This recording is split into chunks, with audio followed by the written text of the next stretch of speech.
ষাট, ৭০ আর ৮০ দশকের মাঝামাঝি পর্যন্ত যদি আমরা পেছনে ফিরে তাকাই, সাধারণ মানুষের বিনোদনের প্রধান ভরসা ছিল সিনেমা। বিশেষ করে বাংলা সিনেমা তখনকার দিনে মানুষের আবেগ, স্বপ্ন আর জীবনের সঙ্গে ওতপ্রোতভাবে জড়িত ছিল। একসময় সত্যজিৎ রায়, জহির রায়হান কিংবা আমজাদ হোসেনের মতো ডিরেক্টরদের সিনেমা গল্প বলতো আমাদেরই সমাজে। সবাক সিনেমার যাত্রা শুরু হওয়ার কিছুদিনের মধ্যেই সাদাকালো বাংলা সিনেমা দ্রুত জনপ্রিয়তা পায়। তখনকার দিনে শহর থেকে গ্রাম সবার কাছেই সিনেমাই ছিল আনন্দের একমাত্র বড় উৎস। বাংলাদেশের স্বাধীনতার বেশ আগে ১৯৫৬ সালে মুক্তি পাওয়া মুখ ও মুখোশ ছিল প্রথম বাংলা সবাক সিনেমা। সীমাবদ্ধতা থাকা সত্ত্বেও সেই সময়কার নির্মাতারা হাল ছাড়েন। একে একে তৈরি হয়েছে অসাধারণ সব চলচ্চিত্র, যা কেবল বিনোদন নয়, তখনকার সমাজ ও সংস্কৃতির প্রতিফলনও ঘটিয়েছে। ৬০ ও ৭০-এর দশকে সিনেমা সত্যিই বাংলার পরিচয় আর চেতনার অংশ হয়ে উঠেছিল। বিশেষ করে স্বাধীনতা আন্দোলনের সময় সিনেমা নির্মাণের প্রবণতা আরো বৃদ্ধি পেয়েছিল, যার প্রতিফলন আমরা জহির রায়হানের কাজে দেখতে পাই। কারণ মানুষ তখন নিজের পরিচয়, সংগ্রাম আর আকাঙ্ক্ষাকে পর্দায় দেখতে চাইত। কিন্তু সময়ের সাথে পরিস্থিতি বদলাতে থাকে। ৮০ দশকের শুরুতে এসে আসে ভিসিআর। ৮০-৯০-এর দশকে বাণিজ্যিক সিনেমা জনপ্রিয় হতে শুরু করে, তবে কমতে থাকে মানসম্মত কন্টেন্ট। ঘরে বসে সিনেমা দেখার নতুন সংস্কৃতি ধীরে ধীরে সিনেমা হলের প্রতি দর্শকের টান কমিয়ে দেয়। পাশাপাশি পাইরেসি সিনেমা ইন্ডাস্ট্রিকে বড় ক্ষতির মুখে ফেলে দেয়। এ সময় মানসম্মত কন্টেন্টও কমতেই থাকে। ঢাকাই সিনেমায় ধীরে ধীরে মানহীন নাচ গান নির্ভর ছবির প্রবণতা বেড়ে যায়।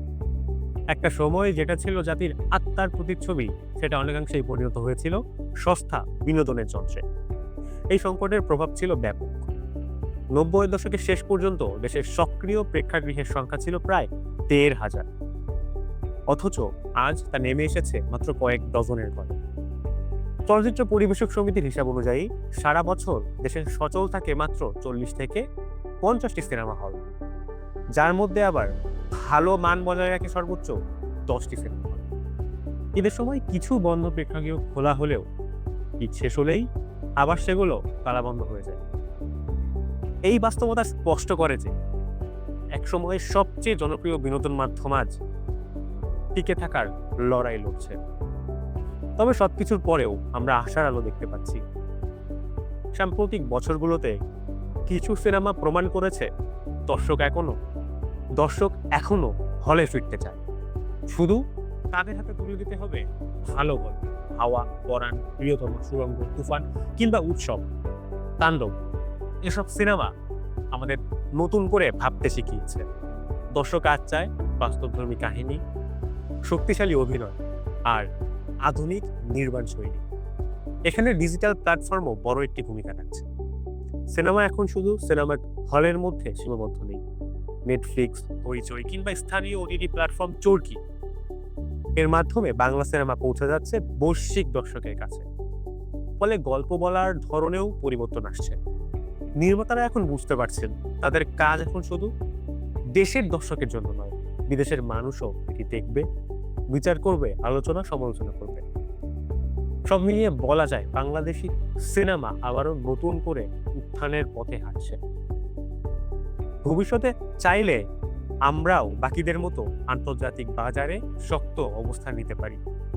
নতুন প্রজন্মের নির্মাতারা ভিন্ন ভিন্ন বিষয় নিয়ে পরীক্ষা নিরীক্ষা করছেন, আধুনিক প্রযুক্তি ব্যবহার করছেন, আর সবচেয়ে বড় বিষয় হলো দর্শকের রুচিও বদলাচ্ছে। এখন মানুষ আর স্রেফ নাচ গান নির্ভর সিনেমা চায় না, বরং এমন গল্প চায় যা তাকে ভাবতে শেখাবে, আলোড়িত করবে। আমাদের প্রত্যেকেরই দায়িত্ব হলো ভালো গল্পকে সমর্থন করা, সিনেমা হলে গিয়ে টিকিট কেটে ছবি দেখা আর নির্মাতাদের সাহস যোগানো। আজকে তরুণ প্রজন্মের হাতেই লুকিয়ে আছে আগামী দিনের সিনেমার বীজ। তারা মোবাইল ফোনে ছোট ছোট ভিডিও বানাচ্ছে, ফেসবুক বা ইউটিউবে সেগুলো আপলোডও করছে। এই ডিজিটাল চর্চায় আগামী দিনে বড় পর্দায় রূপ নিতে পারে। হয়তো কোনো তরুণের হাতে ধরা মোবাইল ক্যামেরা থেকে জন্ম নিবে পরবর্তী বড় কোনো চলচ্চিত্র। বাংলাদেশের সিনেমার যাত্রা এখনো শেষ হয়নি। আমাদের বিশ্বাস আসল যাত্রা এখনই শুরু।